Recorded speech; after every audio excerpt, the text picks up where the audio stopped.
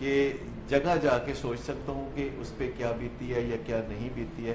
تو یہ جو آج کے علوم ہیں یہ نہ صرف کوالیٹیٹیولی بلکہ کوانٹیٹیولی یہ جانچ پرکھ بھی ناپ تول بھی ان میں ہے.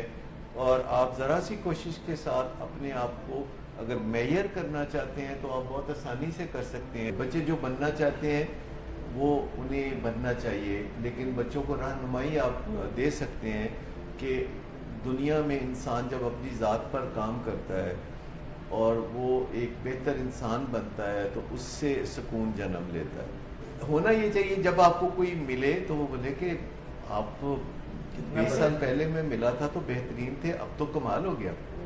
یعنی لوگ آپ کی میچورٹی کی تعریف کریں، آپ کی جھریوں کی طرف ان کی توجہ نہ جائے بلکہ ان کی توجہ آپ کی وزڈم کی طرف جائے اور آپ کے ساتھ بات کر کے انہیں لطف محسوس ہو. کہتے ہیں نا مومن تو وہ ہے جو سراسر خیر ہی خیر ہے. جیسے ہمارے ملک کا ایک آئین ہے کہ ہم نے ملک کو کیسے چلانا ہے، تو ہمارے گھر کا بھی ایک آئین ہونا چاہیے اور ہمارے اختیارات ہونے چاہیے اور ہمیں آئین سے باہر نہیں جانا چاہیے. ہمیں کوئی ریٹن آئین اپنے گھر کا بنانا چاہیے ایک آدھ جنریشن کے لیے اور پھر اس کو امپرووائز کرتے رہیں. اس دھوکے میں والدین کو کبھی بھی نہیں رہنا چاہیے کہ اگر ہم نے بچوں کے ساتھ تھوڑا اختلاف کیا تو آئندہ یہ ہمیں اپنی حرکتوں کے بارے میں بتائیں گے نہیں. وہ پہلے بھی نہیں بتا رہے ہوتے. ساری باتیں انسان اپنے بہترین دوست کو بھی نہیں بتاتا. جب بچے ایک جیسے نہیں ہوتے تو ان کے ساتھ سلوک بھی ایک جیسا نہیں ہو سکتا. کسی کے ساتھ ہمیں سپورٹیو سٹائل اپنانا پڑے گا. کسی سے ہم اس طرح بات کریں گے اچھا آپ کا کیا خیال ہے اس بارے میں، اور کسی کو ہم کریں گے کہ آپ یوں کیجئے. ایک ہی بچے کے ساتھ بھی بعض اوقات مختلف موقعوں پہ مختلف سٹائل اپنانا پڑتا ہے، کیونکہ کبھی اس کی ایک شعبے میں پرفارمنس اچھی ہوتی ہے تو دوسرے شعبے میں اچھی نہیں ہوتی. یہ جو ہم کہتے ہیں different strokes for the different focus, تو اس میں ایک اس کا جو ایڈڈ فکر ہے وہ یہ ہے کہ different strokes for the different focus and different stroke for the same focus in different situations. تو ہم گاربیج اکٹھا کرتے ہیں اپنے دماغ میں جس سے بہت سے برین ڈس آرڈرز ہو جاتے ہیں، جیسے کہ ایڈکشن بھی ایک برین ڈس آرڈر ہے، کیونکہ ایڈکشن مائنڈ کا ڈس آرڈر نہیں ہے. اگر ہم چاہتے ہیں کہ ہمارا جو ماسٹر مائنڈ ہے وہ ان کنٹرول ہو تو پھر ہمیں ایسی ٹریننگ میں سے گزرنا چاہیے کہ ہمارا برین ہمیں ورگلا نہ سکے اور ہمیں پٹری سے نہ اتار سکے. ماسٹر مائنڈ کی قدر کرنے کی ضرورت ہے. ماسٹر مائنڈ وہ ہے جو آپ کے اندر جیتا جاگتا انسان ہے. ماسٹر مائنڈ وہ ہے جسے لوگ ایک برانڈ نیم سے جانتے ہیں اور اس برانڈ نیم کی حفاظت کرنا ہم سب کا فرض ہے.